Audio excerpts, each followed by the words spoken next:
Hi, my name is Belinda Arterbridge, and today we are going to do a read aloud titled The Girl Who Ran, Bobby Gibb, the first woman to run the Boston Marathon, written by Frances Poletti and Christina Yee, illustrated by Susanna Chapman. And before we get started, there are a few words that I want to go over. Vocabulary words that you might not have heard of before this story. Number 1, kindred. That means something of similar nature or character. Number 2, perspired, means to sweat. Number 3, majestic, meaning very, very beautiful. And number 4, agony, which means extreme suffering. All of these you're going to hear today in the story, so be sure to pay attention. And if you hear them, you can go like this. And we begin. The Girl Who Ran.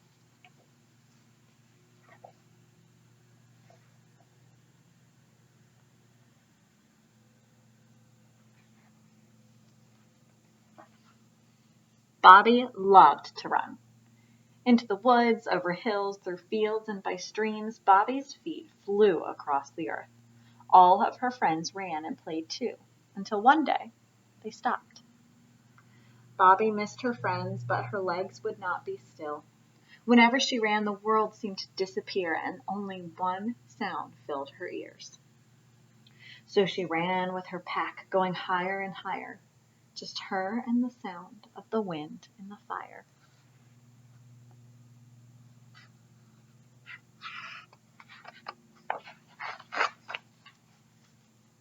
One day when Bobby was grown, her father took her to Boston, where she saw not a few, not a dozen, but hundreds of people moving as one. Kindred spirits, all running miles together. Bobby knew she had to be part of it. Oh.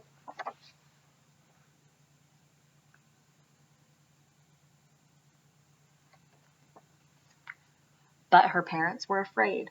Girls can't run marathons. Don't you know that? What a strange idea. Don't be silly. So unladylike. Mighty odd hobby for a girl. Good girls don't run. You'll hurt yourself. All Bobby knew was that her legs wanted to move.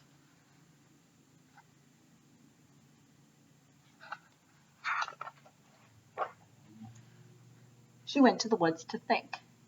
Can I run that far? Bobby asked herself as her feet started pounding the ground. I have to try.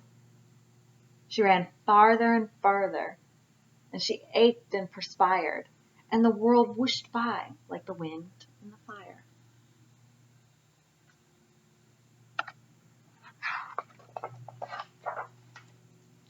So Bobby left home with a secret plan. Away from her parents' disapproving eyes, she would train for the marathon.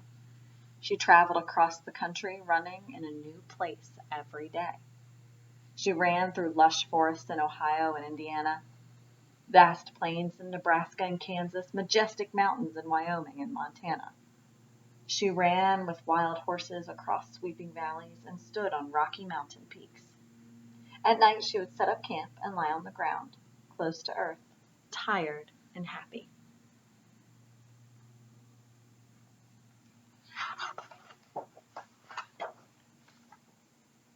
She kept running every day, becoming stronger and stronger. Then a letter arrived that made her stop in her tracks. Her application for the marathon had been rejected. Not allowed? It's against the rules. Not possible. Long distance. Women cannot run marathons. What if you injure yourself? There are rules for a reason. But Bobby was determined to run. She said she would do it. She wasn't a liar. She'd show them by running like the wind and the fire.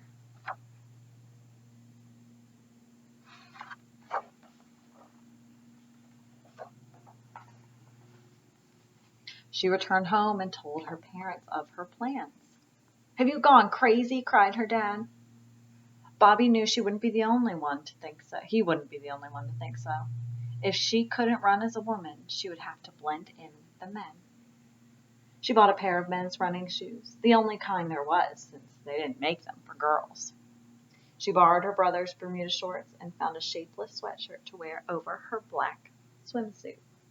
As Bobby pulled up the hood, her long hair was hidden, and the disguise was complete.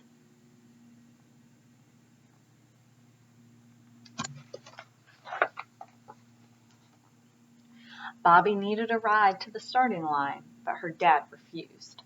He stormed out of the house, and everything was quiet.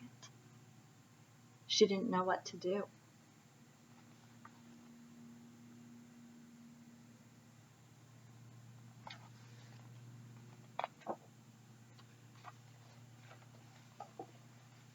There was a knock at Bobby's bedroom door. "Let's go," her mom said. How do you think Bobby feels now that her mom is willing to drive her to the starting line? Bobby's mom left her at the starting line. After running a few miles to warm up, Bobby looked for a place to hide until the race started. Her heart beat faster and faster. Would she be caught?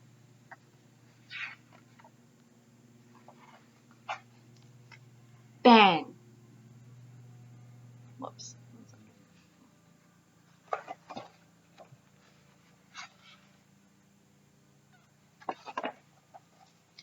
Bang! The race had begun. She sprang from the bushes. Hundreds of feet were hitting the ground, and Bobby's were among them. So she ran with the pack, going higher and higher, the world wishing by like the wind in the fire.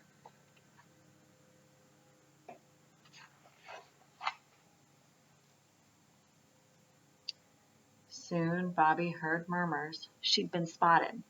She nervously turned to look at the men running around her, but they were all smiles.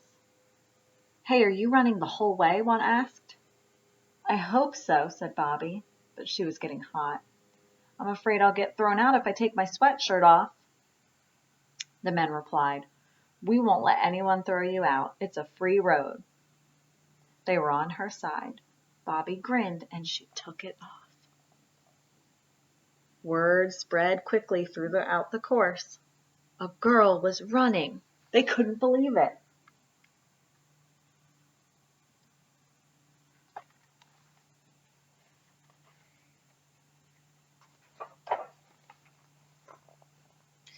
"It's a girl. Show 'em how it's done. Go, girl, go. Do us proud. You're my hero." The cheers were a roar, and Bobby needed it.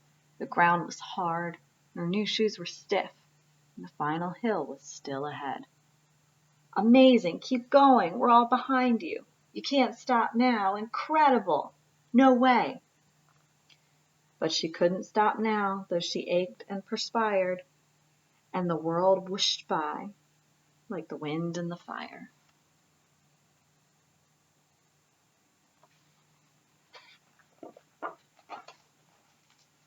Bobby gritted her teeth as the road began to rise up before her. Closing her eyes, she imagined she was back in Montana, running up the mountains, the soft earth under her feet. Her throat burned from thirst, and every step was agony to her blistered feet. But it was time for the last push.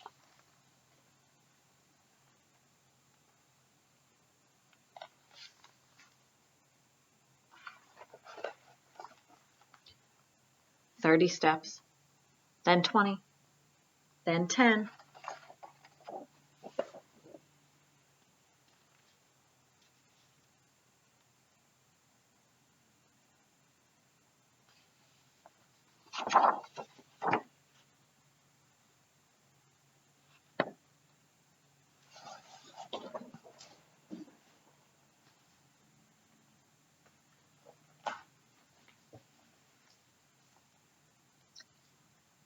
Bobby had done it. She was caught up in a whirlwind of reporters, radio presenters, and photographers. History had been made. Hearts and minds were forever changed.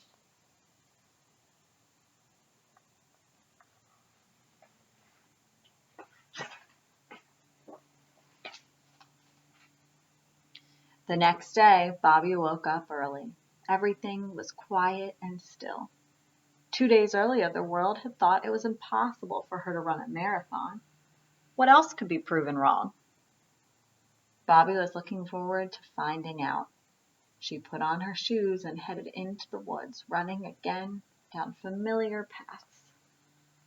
She ran with a strength only hope can inspire, just her and the sound of the wind in the fire.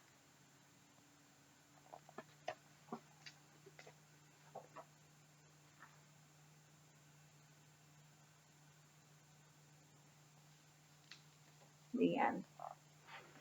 Now, there are 3 discussion questions that I have in addition to the questions that I asked during the reading. The first one, number 1. Today, over 12,000 people run the Boston Marathon.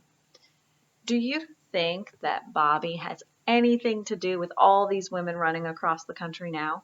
Why or why not? Number 2.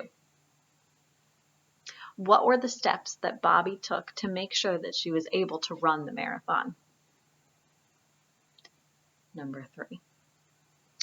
Do you think it was right for Bobby to run even though she was told that she was not allowed to? Why or why not? Thank you for listening to my story today. I hope you enjoyed it. Bye.